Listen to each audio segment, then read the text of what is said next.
Hello guys, আমরা আজকে চলে আসলাম সৌদি আরবের দাম্মাম শহরের পাশে খোবার নদীতে। আমরা আজকে মাছ ধরবো, তবে কোনো বড়শি দিয়ে নয়।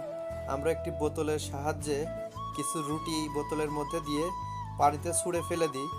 তো বোতলটি প্রায় 5 থেকে 10 মিনিট পানিতে রাখার পরে বোতলটি তোলার পালা। কিন্তু আমরা বুঝতে পারছি কোনো একটি কিছুর সাথে আমাদের বোতলটি আটকে গেছে।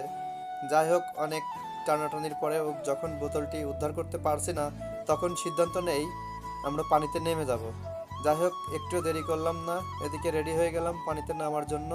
হুট করে পানিতে নেমে গেলাম, দেখি পানি প্রচণ্ড ঠান্ডা। তবে যেভাবে হোক আমাদের বোতলটি উদ্ধার করতেই হবে। দেখ, অনেক পানি মনে হচ্ছে, তারপরে বোতলটি যেভাবে হোক উদ্ধার করতে হবে। আস্তে আস্তে নামার পর দেখি আসলে পানি অনেক, মাজা সমান পানি। তারপরেও তো বোতলটি আমাদের আনতেই হবে।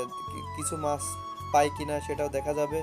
যাই হোক, নামতে নামতে নেমে গেলাম অনেক পানির মধ্যে। এবার আস্তে আস্তে বোতলের কাছে পৌঁছে গেলাম। যাক, আমাদের ভাগ্যে কি আছে সেটা আপনারা দেখতে পারবেন। আসলে এই তো আমরা এখন বোতলটা উঠালাম। ও মাই গড, অনেকগুলো মাছ পাইছি, প্রায় 10 থেকে 12টা মাছ পাইছি।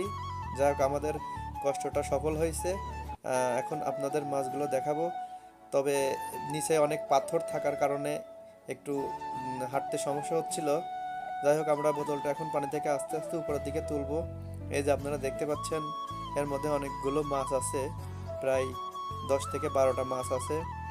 যাই হোক, আমরা আপনাদের আরও কাছ থেকে দেখানোর চেষ্টা করব। এই যে দেখতে পাচ্ছেন অনেকগুলো মাছ। যাই হোক, সবাই ভালো থাকবেন। ইনশাল্লাহ অন্য আর একটি ভিডিওতে দেখা হবে। আল্লাহ হাফেজ।